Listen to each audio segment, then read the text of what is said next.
क्या इतना बड़ा स्कैम बिना केजरीवाल के आशीर्वाद से हो सकता है क्या? आम आदमी का आरोप है कि सरकार उनको खत्म कर रही है। आम आदमी पार्टी खुद को अपने आप को खत्म कर रही है। हमें ये बताइए,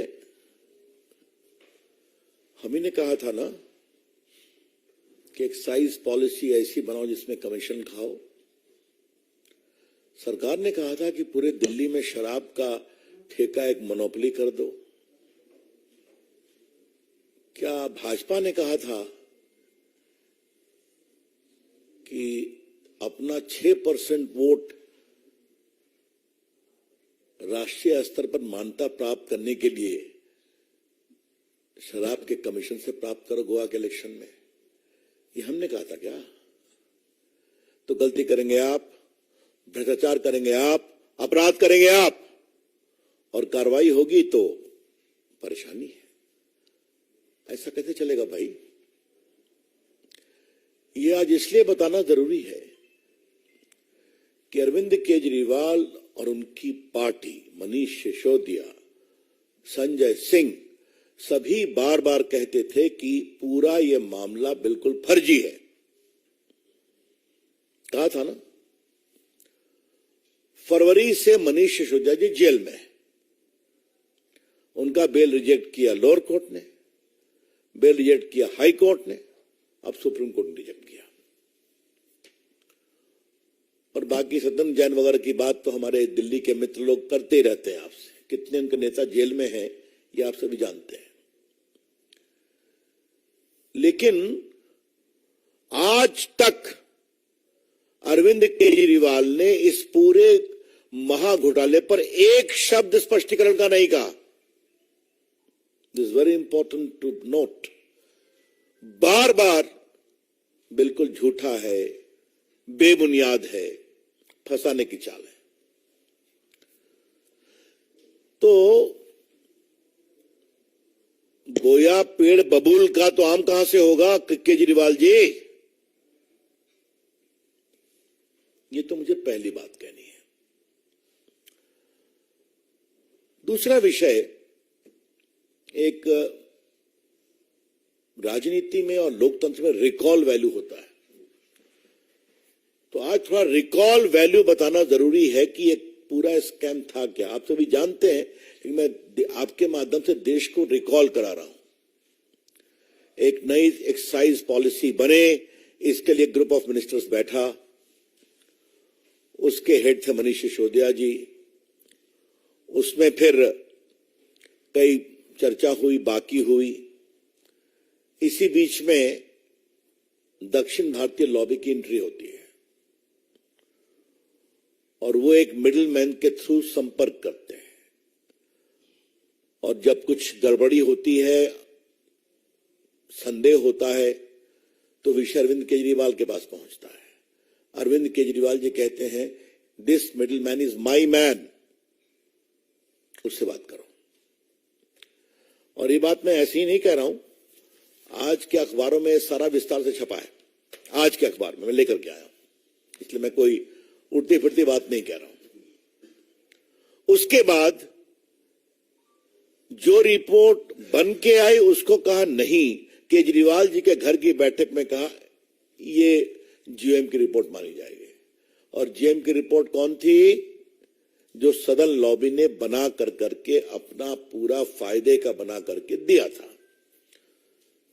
और ये बात मैं नहीं कह रहा हूं, अरविंद केजरीवाल के जो सेक्रेटरी हैं उन्होंने कहा इन्वेस्टिगेशन में, अरे सॉरी, मनीष सिसोदिया के। और ये सब बातें रिकॉर्ड पर है।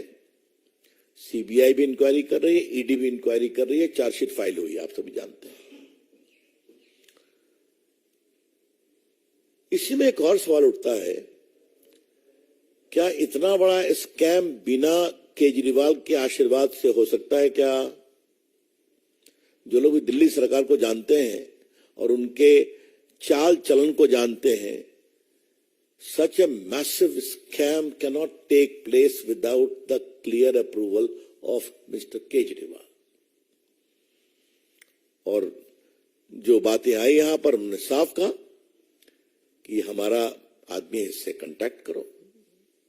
जब मिलना नहीं संभव हुआ तो फेस टाइम से बात हुई और उसके बाद उन्होंने जो बनाया एक लॉबी ने वो पूरी रिपोर्ट को उसी में समाहित कर दिया गया।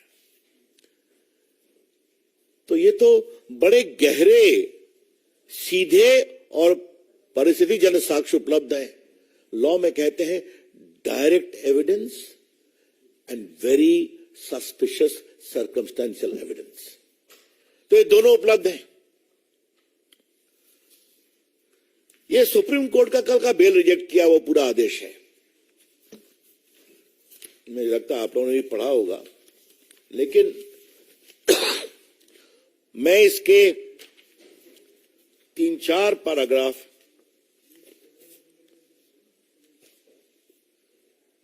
पढ़ रहा हूं। Vijay Nair and the members of the liquor group had meetings on different dates, including on 16/3/21, and had prepared the new excise policy, which was handed over to Vijay Nair. Thereupon, the commission fee, which was earlier fixed at minimum of 5%, was enhanced to fixed fee of 12% payable to wholesale distributors.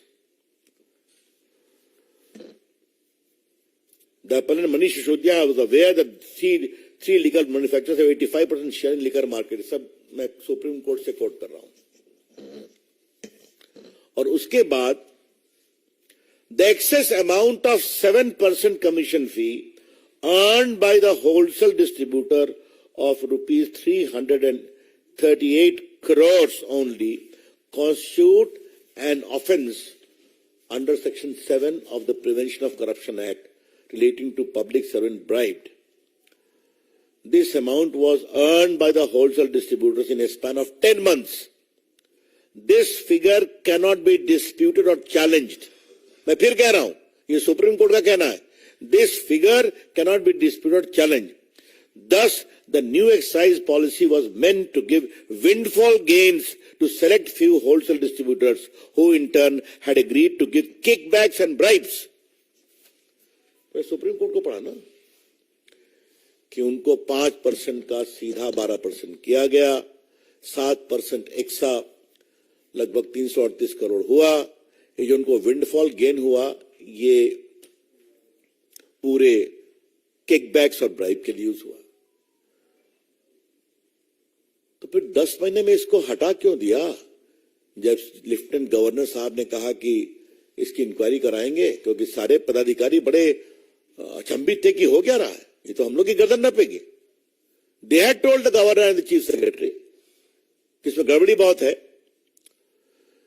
इसी के साथ एक दूसरी बहुत महत्वपूर्ण बात है, अगर ये इतना ही बढ़िया नियम था तो इसको 10 महीने में क्यों स्क्रैप कर दिया? वाई? अगर आप ठीक हैं तो होना चाहिए था, तो आपने इस पूरे नियम को स्क्रैप क्यों कर दिया? अब देखिए, जो मनीष सिसोदिया के सेक्रेटरी हैं उन्होंने क्या कहा, यह भी सुप्रीम कोर्ट का पार्ट है।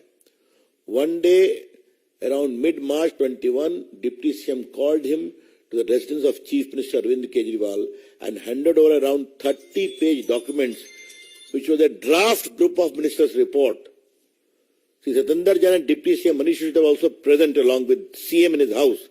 Deputy CM told that this is the base document on which the final GOM report is to be made over.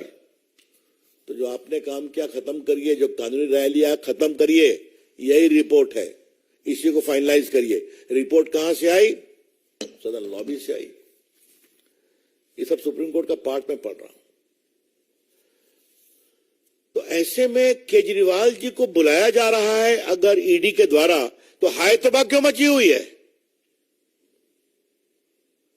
इसमें भाजपा का कोई संबंध नहीं है, एक भी नहीं है। जैसी करनी वैसी भरनी।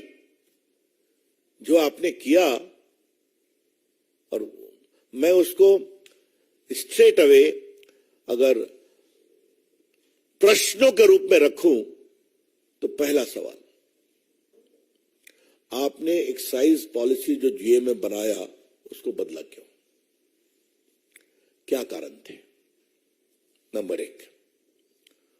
और बदला तो क्या ग्रुप ऑफ मिनिस्टर्स का कोई रिकॉर्ड है क्या बदलने की मीटिंग का? या जो नायर साहब लेकर के आए उसी को मान लिया? नंबर 3, 7% से 12% क्यों किया?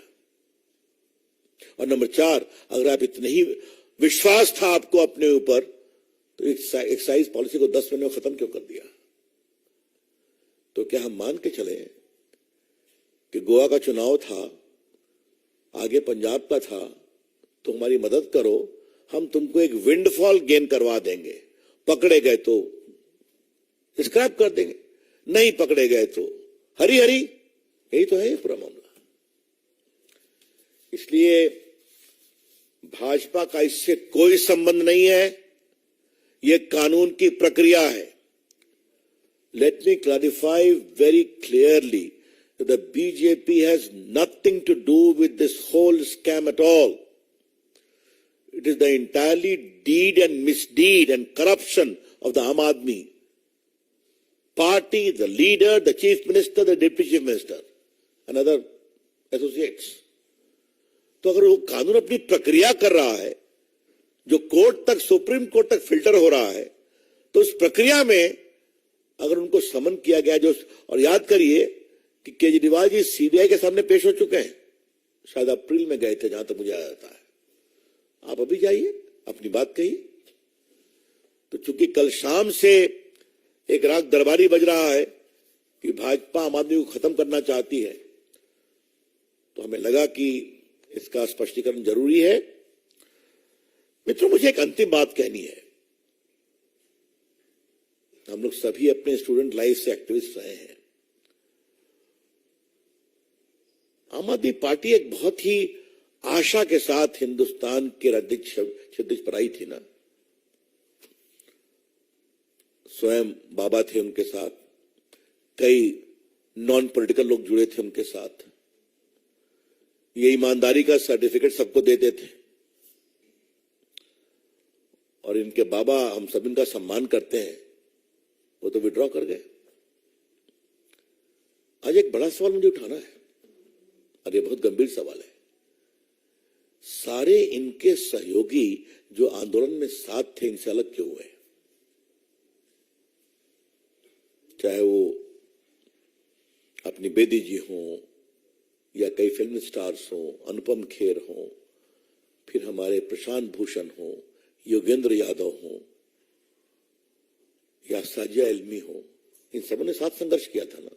आशुतोष जी पत्रकार हों, सब क्यों खट्टे चले गए? क्या हुआ?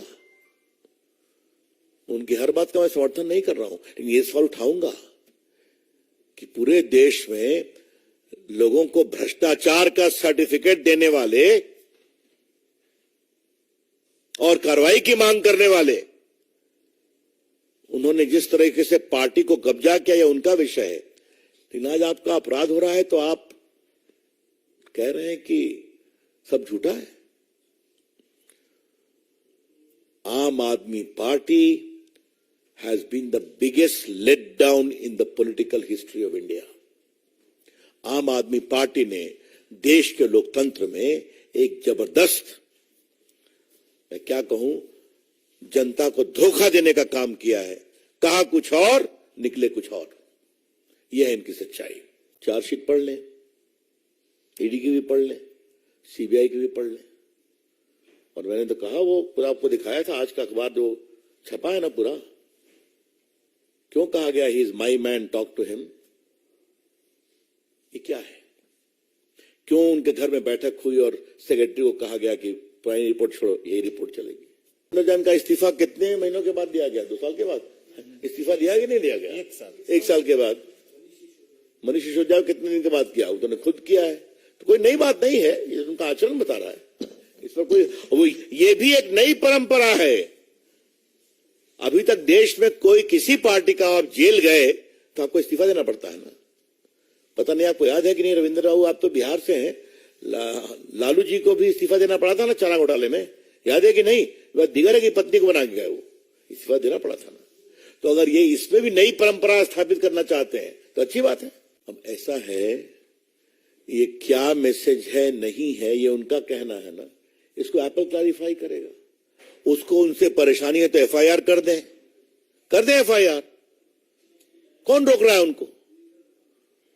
क्या वैसे ही हो जाए? राहुल गांधी ने देश में हल्ला करके कि मेरा फोन पेगासस में हैक हुआ है, और जब सुप्रीम कोर्ट ने कहा अपना फोन दीजिए इन्वेस्टिगेशन के लिए बिफोर द कमिटी, नहीं दिया उन्होंने। तो ये तो मुझे, और आपने शशि थरूर की बात की तो खुद स्टैंडिंग कमेटी के चेयरमैन रहे हैं, आईटी के, टेलीकॉम के, उठा करके क्यों नहीं पूछते हैं एप्पल के कंपनी से, give explanation what this matter. नहीं संतोषजनक हो एफआईआर करें। लेकिन ये सब कहने के पहले सरकार पर आरोप, ये बिल्कुल बेबुनियाद है, फॉल्स है। ये तो होना ही था ना। मैंने पहले भी कही थी कि ऐसी बारात में दूल्हे का पता नहीं है, लेकिन बारात लोकसभा के बारात के रास्ते पर जाने के पहले ही बिखरेगी, ये मुझे भी उम्मीद नहीं थी। देखिए, ये अवसरवादी गठबंधन है जहां स्वार्थों का टकराव है, और स्वार्थों का टकराव होता है तो अखिलेश जी विखिलेश जी हो जाते हैं, आम आदमी पार्टी भी कूद जाती है। तो आगे के देखिए कैसा होता है। केजरीवाल जी इस्तीफा करेंगे कि नहीं करेंगे, ये ऐसा विषय आपने उठाया है जिस पर मुझे बहुत गंभीर चिंतन करना पड़ेगा कि वो करेंगे नहीं करेंगे, देखा जाएगा, स्थिति आए दीजिए। लेकिन एजेंसीज क्या करेगी, it is none of our concern. चलिए, उनके सलाहकार कौन है जल्दी बताइए। तो ओवैसी साहब है ना, तो ओवैसी साहब ने उनको कहा होगा कि आपने अभी तक कुछ नहीं बोला, तो कुछ तो बोलिए। तो इसकी मजबूरी में बोले। हाँ, हमें बहुत गर्व है कि आज भारत में नरेंद्र मोदी की सरकार में अल्पसंख्यक समाज के लोग अच्छा काम स्पोर्ट्स में कर रहे हैं कि नहीं, यूपीएससी में कर रहे हैं कि नहीं, एंटरप्रेन्योरशिप में कर रहे हैं कि नहीं, ये सब देख रहा है देश। तो फिर कह रहा हूं, एफआईआर क्यों नहीं करते, एप्पल को प्रोटेस्ट क्यों नहीं करते, एप्पल से बात करें व्हाट इज दिस मैटर। लेकिन जहां तक मैं अपने अनुभव से कह सकता हूं, कोई भी टेलीफोन कंपनी ऐसा नहीं कहती है। बात समझ गए आप? अगर ऐसा कुछ होता है तो सबसे पहले वो खुद सर्टिन के पास आती है, जो क्विक रिस्पांस टीम है, वहां वो बताती है कि ये कुछ है, इसको देखिए, और उसके बाद होता है। तो यहां तो कमाल है, उन्हीं को मिला और प्रेस में गए, हिम्मत है तो चले जाए एफआईआर कर दें।